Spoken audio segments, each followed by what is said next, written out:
कहानी है अधर्म पर धर्म की विजय की। और ये कहानी है भगवान विष्णु के सबसे उग्र, सबसे शक्तिशाली और सबसे अद्भुत अवतार की, भगवान नरसिंह की। इस कहानी की शुरुआत होती है प्रतिशोध की ज्वाला से, जब भगवान विष्णु ने वराह अवतार में पृथ्वी को बचाने के लिए दैत्य हिरण्याक्ष का वध किया।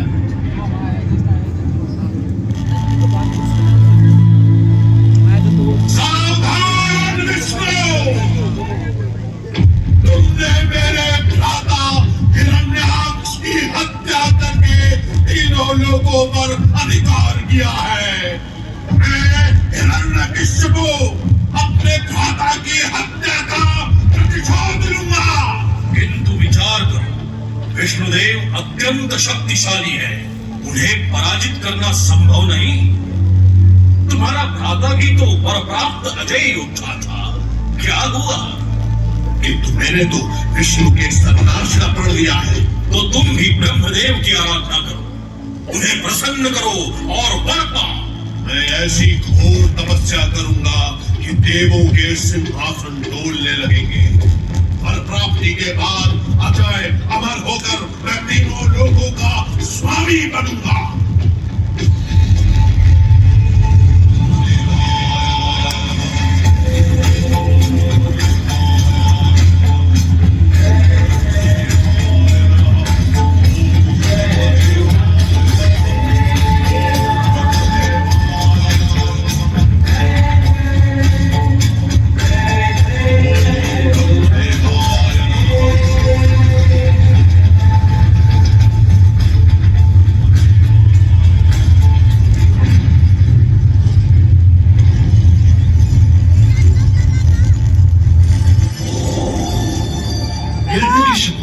मैं तुम्हारी तप साधना से प्रसन्न हुआ। कहो, क्या वर मांगते हो? आप मुझे तीनों लोगों का सर्वशक्तिशाली प्राणी होने का वर दें। न देवता, न मनुष्य, न कोई पशु, न देवस्त्र, न अंदर, न बाहर, न स्वर्गलोक में, न मृत्युलोक में, न ही किसी शस्त्र से मुझे कोई परास्त कर सके। वर दीजिए भगवान, वर दीजिए।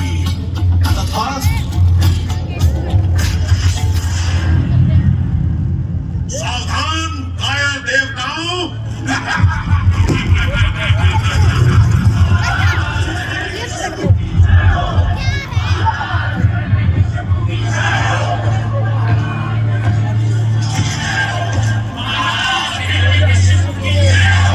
सैनिकों, ब्रह्मदेव ने स्वयं मुझे अजय अमर होने का वर दिया है। अब मैं तीनों लोगों का स्वामी हूँ। चलो, विष्णु के सभी मंदिरों को नष्ट कर दो, उसके भक्तों का सर्वनाश कर दो। केवल मेरा स्वामित्व स्वीकार करने वालों को ही अभय दान दो। जाओ, आदेश का पालन करो।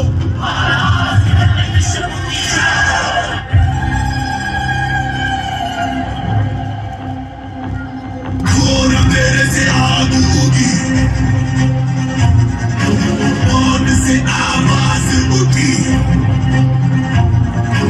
मौत को जब प्यास लगी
विष्णु भक्ति की एक आवाज फिर भी सुनाई दी।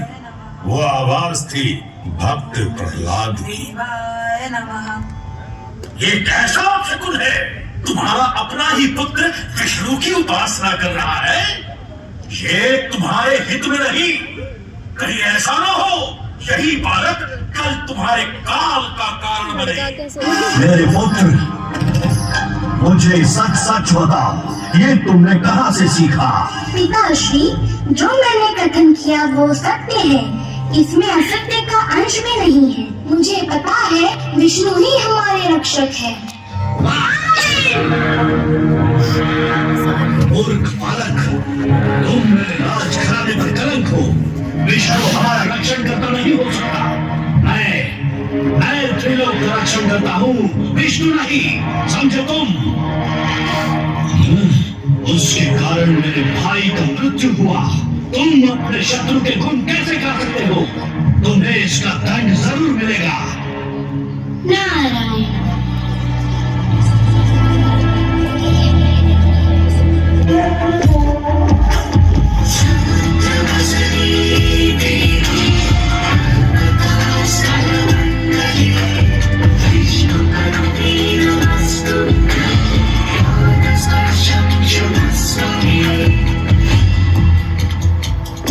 ये अब भी जीवित है।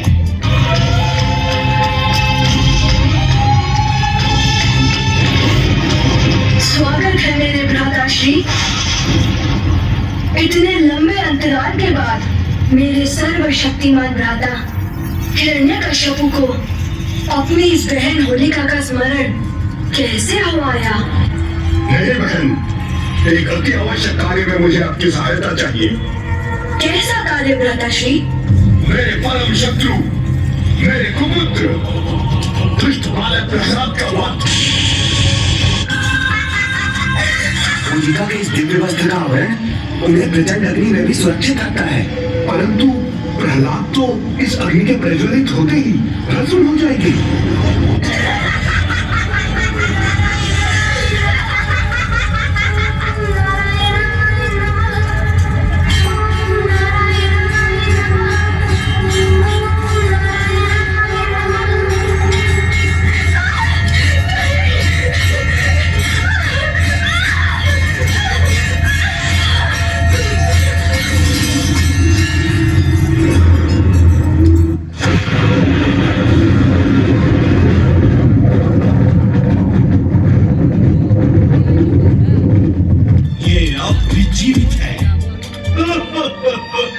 इसके कारण मेरी बहन मर गई। मैं इसे नहीं छोड़ूंगा। इसे दरबार में हाजिर करो। अब मैं ही इसे मृत्युदंड दूंगा।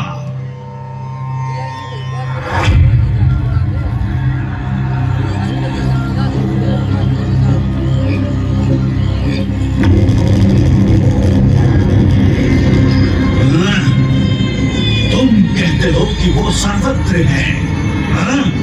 फिर वो मुझे क्यों नहीं दिखता? मैं उसे ही ढूंढ रहा हूँ। पिताश्री, वे उन्हें ही दर्शन देते हैं जिनकी उन पर श्रद्धा है। अहंकारी और मगरूर लोगों को वे दर्शन नहीं देते।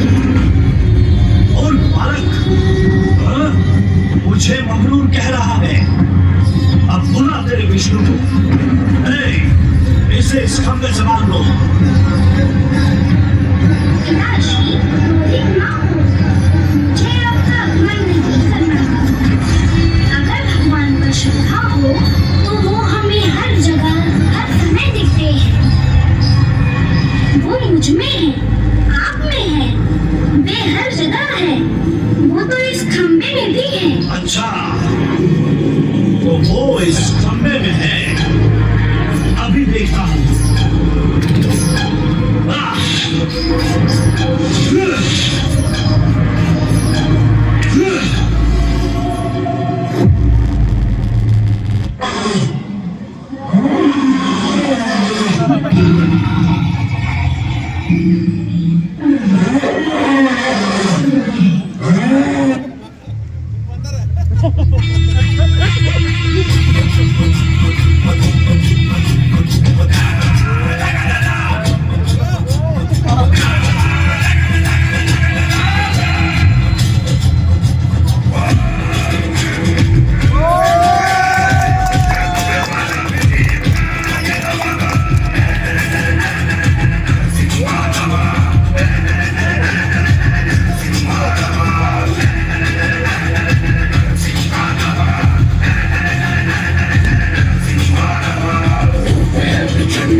हुए धुर्त सा धरते होगा सर अलग बड़े होंगे आतरियों के हरी हुए उठे हरी हुए उठे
ब्रह्मा जी ने मुझे वरदान दिया है। क्या वरदान दिया है? कि ना मैं दिन में मर सकता हूँ रात्रि नहीं तो देख दुष्ट, इस समय न दिन है न रात्रि, ये संध्या काल की बेला है। न मैं घर के भीतर मर सकता हूँ न घर के बाहर। तू न घर के भीतर है न घर के बाहर, तू इस समय चौखट पर है। क्या मैं धरती पर मर सकता हूँ? आकाश में ब्रह्मा ने सत्य कहा था, देख तू इस समय न धरती पर है न आकाश में, तू धरती और आकाश के मध्य में कोई है। मैं आधार और आभासी, मेरा नाम नशे है, मेरे हाथों में ना कोई अस्त्र है न शस्त्र। मैं अपने नखों से तेरा पूरे जीवन तेरा वध करना चाह रहा हूँ।